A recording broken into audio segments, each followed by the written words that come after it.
What is going on, guys? Welcome back to another episode of the Sports Muse podcast. We are on day 31 of 32 teams in 32 days, and we are talking about the Seattle Seahawks. So we are nearing the end, guys. We just hit 1,700 subscribers. I appreciate you guys so much for tuning in, checking out the previews, showing love to the show. Thank you guys so much. If you haven't subscribed, hopefully you watch this episode, you think it's killer, and you guys hit that like and subscribe button. But let's kind of jump to it, man. As far as my previews, if you're not familiar, what we kind of do here is we talk about, additions and re-signings. We talk about departures, draft picks that we like. We talk about strengths, weaknesses, and what we're kind of seeing for this year and into the future. So we try to have some fun with it, and we try to give a nice, fair point of view. As far as 2020, the Seattle Seahawks finished 12-4. They were looking absolutely red hot early in the season. They slowed down that offense, kind of, hit a little bit of a snag, which we'll talk about here in a little bit. They hit that later in the season. They end up just getting, a tough matchup against the Rams. Aaron Donald really got off in that game, caused a lot of problems for Russ. So they end up getting bounced from the playoffs, but it's a new year, 2021, Seattle Seahawks. As far as additions and re-signings are concerned, they bring back Chris Carson. They get Gerald Everett, Gabe Jackson, Ethan Pokic, Carlos Dunlap, Aldon Smith, who just got cut yesterday, Kerry Hyder, Robert Condiche, Al Woods, Puna Ford, Pierre Desir, Demarius Randall, and Akilo Witherspoon, who they stole from San Francisco division rivals. I like bringing in some of these guys. I like a Condiche. I like taking a little bit of a flyer on him. He was a high pick, and he even kind of slipped in the draft a little bit because of some concerns with him. He hasn't done it yet in the NFL, but I like, taking the flyer out. Why not? They bring in some big guys like an Al Woods and a Puna Ford who can help really stop the run. Bringing in some DBs like a Witherspoon, a Pierre Desir, Demarius Randall at the safety spot. I like that. Bringing back Carlos Dunlap. He really paid some dividends last year when they traded for him. Bringing in a vet like a Gabe Jackson for the offensive line, which they've struggled with a little bit over the years.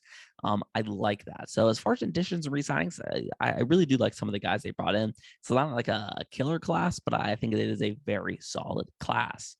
As far as departures are concerned, they lose Carlos Hyde, David Moore, Jacob Hollister, Greg Olson, Mike Uapati, Jaron Reed, Shaquem and Shaquille Griffin, KJ Wright, and Quentin Dunbar. I think losing Shaq Griffin's a big one. I don't think he was necessarily like the greatest corner in the world. But I think for a back end of the defense, it's struggled a little bit over times. I do think that's a little bit of a loss. Jacob Hollister, ever since blowing out his knee, didn't do a ton. Greg Olson stepped up some, but I think getting like a Gerald Everett, you're cool with that. Carlos Hyde shouldn't have saw a lot of reps this year with Penny coming back full strength on the knee, bringing back Chris Carson. So as far as losing these guys, I think they're pretty good. I think Shaq Griffin's probably the biggest loss of anybody there. In the 2021 NFL draft, the Seattle Seahawks didn't have a lot of picks, from trading for like, a Dunlap, Jamal Adams, they didn't have a lot of draft capital, but the two guys that I'm going to talk about is Dwayne Eskridge, is a guy who can really stretch that field, and it's something they kind of had a little bit of problems with toward the end of the year. And again, we'll talk about that here in a second, but I think he's a guy who right now is a little raw. We know what his skill set is on the table right now. But we kind of saw the same thing from Tyler Lockett, and we saw Pete Carroll kind of developed him. So I think Dwayne Eskridge can help this team now and can become a little bit more into the future. They also get Trey Brown. It's going to help on that back end. So I do like the draft as far as, what they got. They didn't get a ton, but, I thought they did what they could. When we look at team strengths, I like their offense to continue to blossom. Russ is Russ, man. Let Russ cook. He's one of the best quarterbacks in the league. It's not a discussion, so I think they're really strong as far as just him. You know what I mean? He can do a lot for others. Hopefully Chris Carson can stay healthy. Rashad Penny kind of gains that bounce back a little bit after, a year removed from that knee injury. If DK takes that next step, we saw him kind of, take a step last year, become a little bit more of an efficient route runner. We know that he's just a physical specimen. I mean, freak of nature. Tyler Lockett is a very, very solid guy. I said Eskridge can stretch that field, so it lets Tyler Lockett do a few other things. I like the Gerald Everett signing. I think we didn't see him in a ton of snaps with the LA Rams, but I think he's a solid tight end. You're not going to mistake him for Kittle or Kelsey, but I think he's a very solid guy. He'll fit in well with his offense, and the line should be a little bit better. So with those things being said, I expect this offense to kind of what we saw in the first half of the season. I expect to see that the full season. When we talk about weaknesses, I'm jumping to the other side of the ball, man, is I don't love the defense. I absolutely love Bobby Wagner and Jamal Adams. Love them. But, other than that, it's not a ton of talent. It's a lot of average talent, and it's a lot of guys with upside potentially. But I need to see it all kind of gel together. I think they're putting a lot of pressure on Carlos Dunlap to really get after the quarterback. He's not a young dude anymore. I thought they were putting a lot of weight on Aldon Smith. Clearly they cut him because the dude is just a hot mess. You talk about a guy with just stupid talent who can't get his life in order. That's Aldon Smith.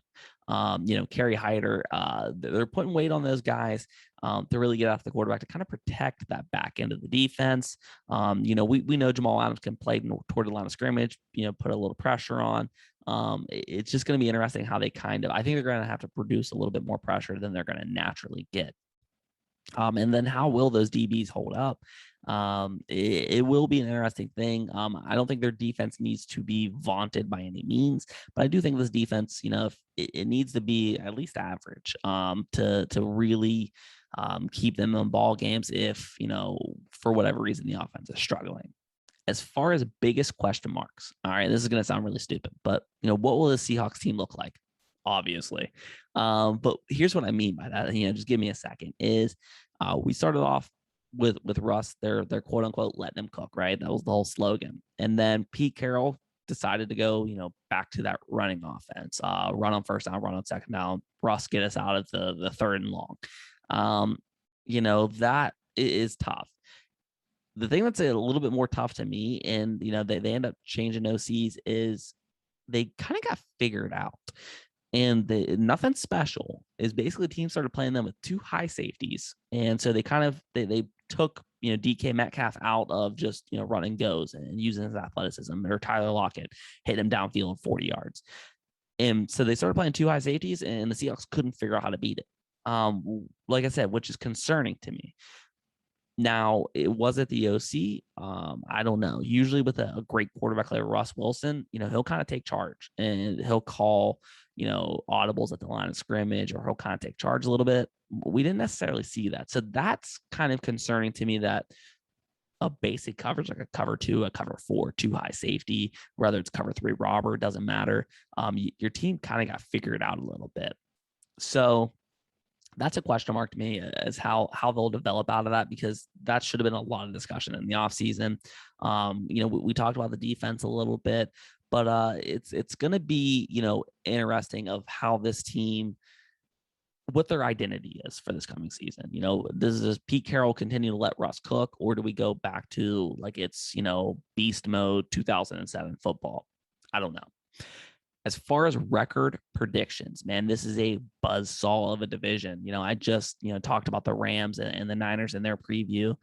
This division is so stupid tough. I could see 4 teams making the playoffs, the 3 wild card spots, and plus a division winner.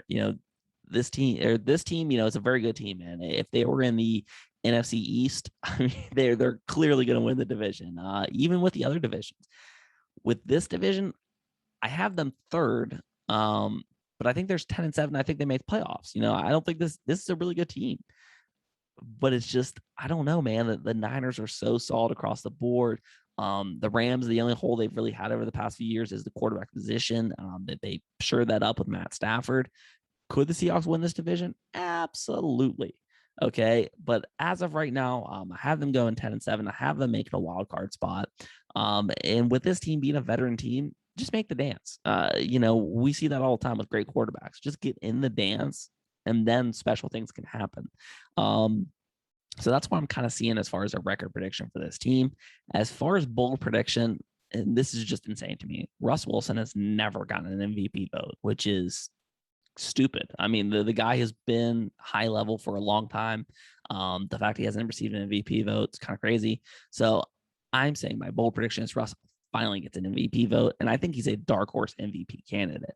I think if he finds a way to win this division, he wins MVP. If the Seahawks win this division, like, I don't have a doubt in my mind he wins MVP, because that means he's gonna have to play at a stupid high level. Even if he finishes, second in the division, I think he's a dark horse MVP candidate. You can put a little money down, win a little cash. But that is my bold prediction for the Seattle Seahawks team in 2021 NFL season.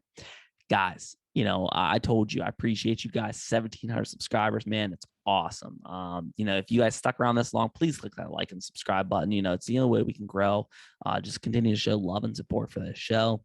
If you guys agree with me, disagree with me, drop in the comments. I like to have a discussion with you guys, man. Some fan bases, get after me. Some fan bases, appreciate me. It's going to be interesting. So, drop in the comments what you guys think about my predictions. Do you think I'm off base on something? Just let me know in the comments. But like I said, I appreciate you guys, and I will see you next time. Hey guys, thank you so much for sticking around for the entire video. Thank you for supporting the show, clicking that like button, subscribing, comments, all that fun stuff. If you could just take one more second and check out Rep Sports, check out Raise Energy. They are partnered with this podcast. They are help supporting me. So if you go and check them out, it's the best tasting energy drink on the market. 100% guaranteed. They have supplements, protein, pre-workouts, recovery, all that stuff. If you guys check them out and you use promo code SportsMuse when checking out, you get 15% off of your order. And who doesn't like, some money off of their purchase? That's awesome.